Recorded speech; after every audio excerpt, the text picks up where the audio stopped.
जय हिंद बच्चों। मेरा नाम है विमल कुमार और मैं आपके लिए आज लेकर आया हूँ एक नया चैप्टर जिसका नाम है क्रॉप प्रोडक्शन एंड मैनेजमेंट।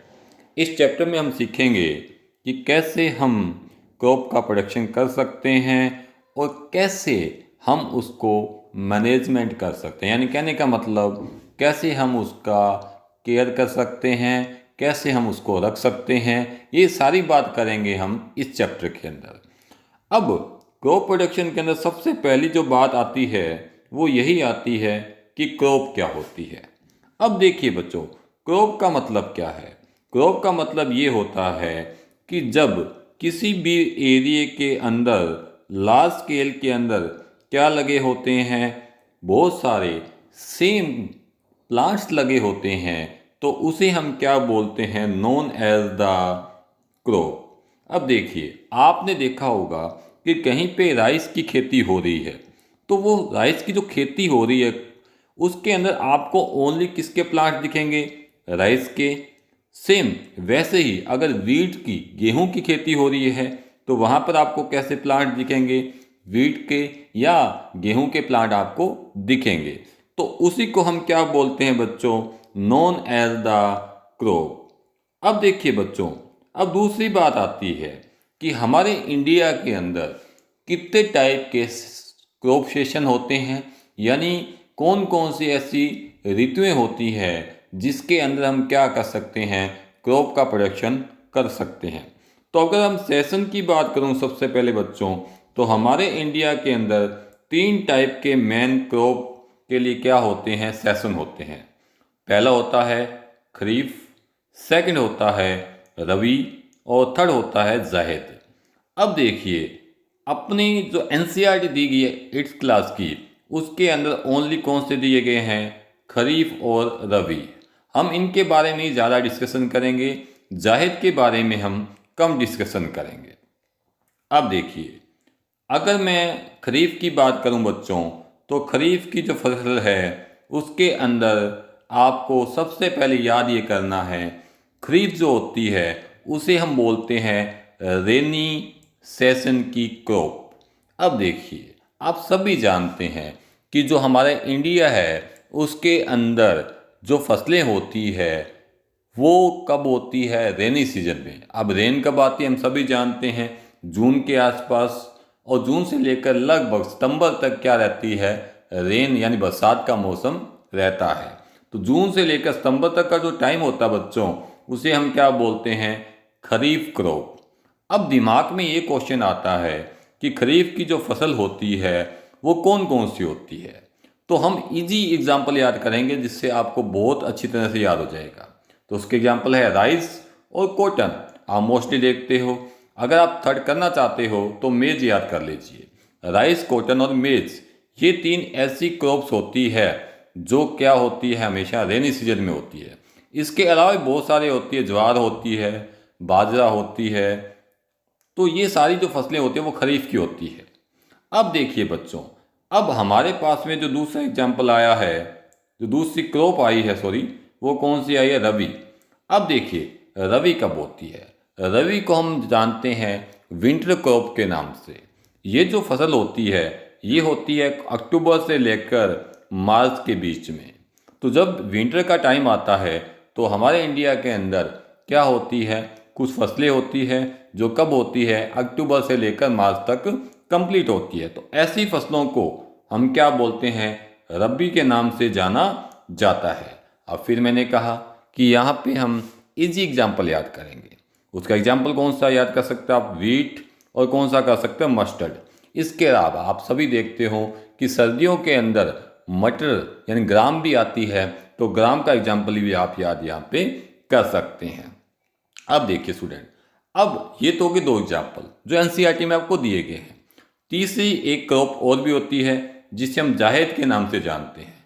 अब दिमाग में ये आता है कि जायद कौन सी फसल आ गई, तो हम ऐसी फसल का यहाँ पे इस्तेमाल करते हैं जो कम टाइम में हो जाए। ये कब होती है स्टूडेंट, देखिए यहाँ पे मार्च में क्या हुआ है, मार्च में हमें दिख रहा है स्टूडेंट कि यहाँ पर मार्च में रबी की फसल कट गई। अब अप्रैल से लेकर जून के बीच का जो टाइम है स्टूडेंट वो खाली पड़ा हुआ है, तो उस टाइम हम क्या करते हैं, कुछ ऐसी फसलें लगा देते हैं जो 2 महीने में क्या हो जाए, कंप्लीट हो जाए। उसमें एग्जाम्पल आ जाएगा वेजिटेबल। वेजिटेबल में हम मोस्टली करते हैं टमाटो की खेती mostly student, watermelon, muskmelon, ये सब किस में लगा सकते हैं हम, जायद में लगा सकते हैं। कुछ फ्रूट्स लगा सकते हैं और कुछ चारे की फसलें हैं, फोडर भी अपने इसमें इस्तेमाल कर सकते हैं। तो ऐसी क्रॉप को हम किसके नाम से जानते हैं, जायद के नाम से जानते हैं स्टूडेंट। तो इतनी बात आपको मुझे लगता है कि समझ में आ गई होगी। अब हम चलते हैं नेक्स्ट एनसीईआरटी के अंदर स्टूडेंट। अब देखिए स्टूडेंट, एनसीईआरटी की मैं बात करूं स्टूडेंट, तो एनसीईआरटी में आपको सबसे पहले क्या दिया गया है, व्हाट इज एग्रीकल्चरल प्रैक्टिसेस। अब बात आती है कि एग्रीकल्चर प्रैक्टिसेस क्या होती है। अब देखिए स्टूडेंट, हम सभी जानते हैं कि जब फार्मर जो होता है वो अपने क्रॉप को उगाने के लिए अलग अलग टाइप की क्या करता है, एक्टिविटीज़ करता है। वो फसल को क्या करता है, आप पता ही, सबसे पहले सोइल को तैयार करता है, सोविंग करता है यानी क्या बीज लगाता है, मैन्योर वगैरह ऐड करता है स्टूडेंट, फिर उसका ध्यान रखता है, वीडिंग आदि से बचाता है। तो ये सारी चीज़ जो होती है स्टूडेंट, जिसमें जितनी भी एक्टिविटी होती है एक प्लांट्स को ग्रो करने के लिए, उसे हम क्या बोलते हैं, एग्रीकल्चरल प्रैक्टिसेस। तो इतनी बात आपको समझ में आ गई। इसमें अगर हम पॉइंट की बात करें तो सबसे पहला पॉइंट आता है प्रिपरेशन ऑफ सॉइल, सेटिंग आता है सोविंग, थर्ड आता है adding of manure and fertiliser, fourth की बात करूं इरिगेशन, फिफ्थ की बात करूं protection from weeds, disease, insects, ये सारे हो सकते हैं स्टूडेंट, हार्वेस्टिंग यानी क्या करना, फसल को कट करना, और लास्ट आ जाएगा स्टोरेज। ये कुछ होते हैं जो एग्रीकल्चर के अंदर क्या किए जाते हैं, इस्तेमाल किए जाते हैं। इस एक्टिविटी से हम क्या कर सकते हैं, एक पूरी फसल को क्या कर सकते हैं, ले सकते हैं यहाँ पे स्टूडेंट। अब स्टूडेंट सबसे पहला हमारा पॉइंट कौन सा दिया है एनसीईआरटी के अंदर, सबसे पहले हमें दिया गया है कि what is preparation of soil. अब यहाँ पे हम सभी जानते हैं स्टूडेंट कि जब भी हम किसी भी नई फसल को उगाते हैं तो हमारी जो सोइल होगी उसे हमें तैयार करना पड़ेगा। अब तैयार करने का मतलब ये हो गया स्टूडेंट कि हमें सोइल को क्या करना पड़ेगा, यहाँ पे लूज करना पड़ेगा। अब हम सभी जानते हैं स्टूडेंट कि लूज करने के लिए हम किसका यहाँ पे सहारा लेते हैं, हल का, प्लग का क्या लेते हैं, सहारा लेते हैं, जिसकी हेल्प से हम क्या करते हैं कि जो हमारी सोइल होती है उसको हम लूज करते हैं। अब दिमाग में यही आता क्वेश्चन कि जो सोइल हमने लूज की है उसका फ़ायदा क्या होगा। तो अगर मैं फ़ायदे की बात करूं स्टूडेंट, तो सबसे पहला फ़ायदा ये हो जाएगा कि जो प्लांट्स हम नया उगाएंगे उस प्लांट्स की जो रूट्स होगी वो इजीली क्या कर जाएगी, पेंट्रेट कर जाएगी। पेंट्रेट का मतलब हो गया यहाँ पे नीचे जाना, इजीली वो नीचे चला जाएगी। अब बात ये आई कि नीचे जाने से फ़ायदा क्या होगा, तो आप सभी जानते हो स्टूडेंट कि जो प्लांट्स होते हैं उनको न्यूट्रिशन कहाँ से मिलता है, सोइल से मिलता है। अब सोइल से न्यूट्रिशन मिलेगा तो उसकी ग्रोथ भी क्या होगी स्टूडेंट, अच्छी होगी। दूसरी बात, वो ब्रेथ क्या कर सकता है इजीली, यानी सांस इजीली ले सकता है, यानी कहने मतलब एयर इजीली पास आउट हो जाएगी लूज सोइल से। अब एयर से क्या होगा स्टूडेंट, आपने सुना होगा नाइट्रोजन फिक्सेशन, जानते होंगे आप लोग कि जो एयर में नाइट्रोजन होती है, जो ऑक्सीजन होती है, वो आपस में कंबाइंड हो जाती है। उस प्रोसेस को हम क्या बोलते हैं, known as the nitrogen fixation. और वो किसकी हेल्प से होती है, किसकी हेल्प से, by the help of microbes. अब यहाँ पे दिया भी गया है स्टूडेंट कि जब सोइल लूज हो जाएगी तो वो क्या करेगी, ग्रोथ करवाने में हेल्प करेगी, किसकी, अर्थवर्म की और किसकी, माइक्रोब्स की। और माइक्रोब्स में अगर एग्जाम्पल की बात करूँ स्टूडेंट, तो यहाँ पे एग्जाम्पल आता है राइजोबियम, जो आपने सुना होगा, आगे आपके चैप्टर में आएगा। तो राइजोबियम क्या करता है, नाइट्रोजन फिक्सेशन करता है स्टूडेंट, जिसके वजह से प्लांट्स क्या करते हैं, इजीली ग्रोथ हो जाते हैं। अब क्यों करता है, कैसे करता है, हम आगे डिस्कशन करेंगे स्टूडेंट, सारा कुछ करेंगे। तो इतनी बात आपको समझ में आ गई। तो हम सबसे पहले सॉइल को हमने लूज किया, लूज करने से जो प्लांट्स की रूट्स थी वो कहाँ चली गई, सॉइल में, उसने ईजिली न्यूट्रिशन को अपटेक किया, ब्रेथ किया, और ईजिली वो क्या हो गया स्टूडेंट, ग्रोथ हो गया। इस लूज सॉइल के अंदर क्या हुआ स्टूडेंट, हम सभी जान गए कि इस लूज सॉइल के अंदर जो माइक्रोब्स थे वो भी क्या हो गए, इजीली ग्रोथ हो गए। अब देखिए स्टूडेंट, जो ये प्रोसेस होती है जिसके अंदर हम सॉइल को क्या करें, लूजिंग कर रहे हैं, टर्निंग ऑफ सॉइल यानी पर सॉइल को पलट रहे हैं, नीचे वाली सॉइल ऊपर आ गई, ऊपर वाली सॉइल नीचे चलेगी। तो इस प्रोसेस को हम क्या बोलते हैं, टीलिंग और क्या बोलते हैं, प्लगिंग के नाम से इससे जाना जाता है स्टूडेंट। और स्टूडेंट ये जो प्लगिंग और जो टीलिंग है ये जो की जाती है स्टूडेंट, ये की जाती है by the help of plug, जो मैंने आपको बताया था। अब ये किससे बना होता है हम सभी जानते हैं। पहले ज़माने में किससे बनता था, लकड़ी से बनता था, बट आजकल हम सभी जानते हैं ये किससे बनता है, आयरन से या किसी भी मेटल से ये बनाया जाता है। तो इतनी बात आपको स्टूडेंट समझ में आ गई होगी। तो टीलिंग का मतलब यहाँ पे क्या होगा स्टूडेंट, हमने सॉइल को क्या कर दिया, लूज कर दिया। The process of losing and turning of soil, turning मतलब पलट दिया, पलटने का मतलब जो ऊपर वाली सॉइल थी नीचे चली गई और नीचे वाली सॉइल क्या होगी, ऊपर आ गई। तो ये जो सॉइल इस प्रोसेस है इसे हम क्या बोलते हैं, प्रिपरेशन ऑफ सॉइल स्टूडेंट। अब देखिए स्टूडेंट, अब यहाँ पे एक क्वेश्चन और आता है। अब क्या होता है कि जब भी हम प्लग फील्ड करते हैं, प्लगिंग करते हैं फील्ड के अंदर, तो होता क्या है, होता ये है कि जब हम प्लग यानी हल की मदद से उसको चलाते हैं, चलाने से क्या होगा स्टूडेंट कि जो मिट्टी निकलेगी नीचे से उसके अंदर कुछ बड़े बड़े क्या हो जाएंगे, पीसेज हो जाएंगे किसके, सोइल के। अब इन सोइल के जो पीसेज है इसको क्या करना पड़ेगा, हमें ब्रेक डाउन करना पड़ेगा। अब ये जो पीसेज होते हैं सोइल के जो बड़े बड़े बचे हुए हैं इसे हम क्या बोलते हैं, क्रम्स के नाम से जानते हैं। तो आपको समझ में आ गया कि जब भी हम प्लग करते हैं स्टूडेंट, हल चलाते हैं, तो हल चलाने से क्या होता है कि जब सोइल निकलती है तो उसके अंदर सोइल के बड़े बड़े टुकड़े बन जाते हैं। उन टुकड़ों को हम क्या बोलते हैं, क्रम्प्स के नाम से जाना जाता है। अब इन टुकड़ों को हमें तोड़ना पड़ेगा स्टूडेंट, नहीं तो आपके प्लांट इजीली क्या नहीं करेंगे, ग्रोथ नहीं करेंगे। अब तोड़ने के लिए हम किसकी हेल्प करते हैं, एक किसकी, एक इंस्ट्रूमेंट की, जिसका नाम क्या होता है, प्लंक।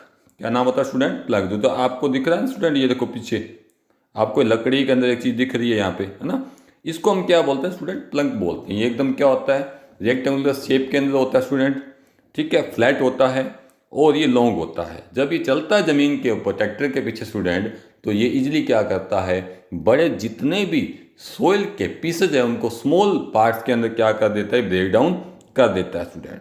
तो इतनी बात आपको समझ में आ गई होगी। अब हम स्टूडेंट क्या करते हैं, हम इस सोइल को बाय द हेल्प ऑफ क्या, लेवलर की हेल्प से क्या कर देते हैं, इसको लेवल कर देते हैं, जिससे ईजिली इस सोइल के अंदर क्या हो जाएगा स्टूडेंट, इरिगेशन प्रोसेस कंप्लीट हो जाएगी। तो ये बात आपको स्टूडेंट समझ में आ गई होगी।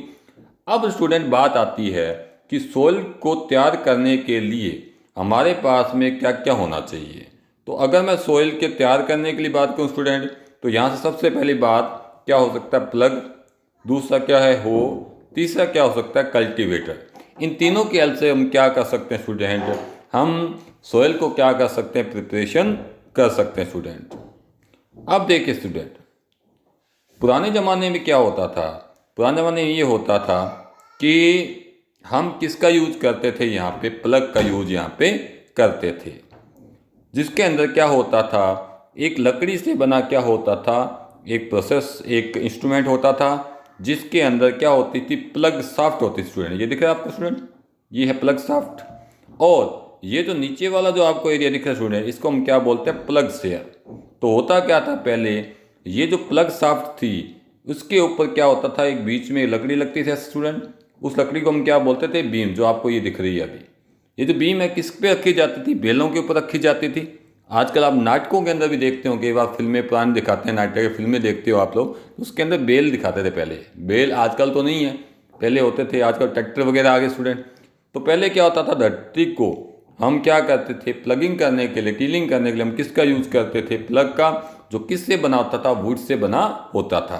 तो इसके ऊपर पत्ती सी लगी होती स्टूडेंट, ये लोहे की, और इस लोहे की पत्ती से ईजिली क्या करता था, वो सोइल को क्या कर देता था, लूज कर देता था। और लूजिंग के प्रोसेस को हम क्या बोलते हैं, टीलिंग के नाम से जाना जाता है स्टूडेंट। तो बात आपको समझ में आ गई स्टूडेंट। ये चलते हैं हम आगे। अगर आपको सारी चीज़ समझ में आ रही है तो आप लाइक करते रहें स्टूडेंट।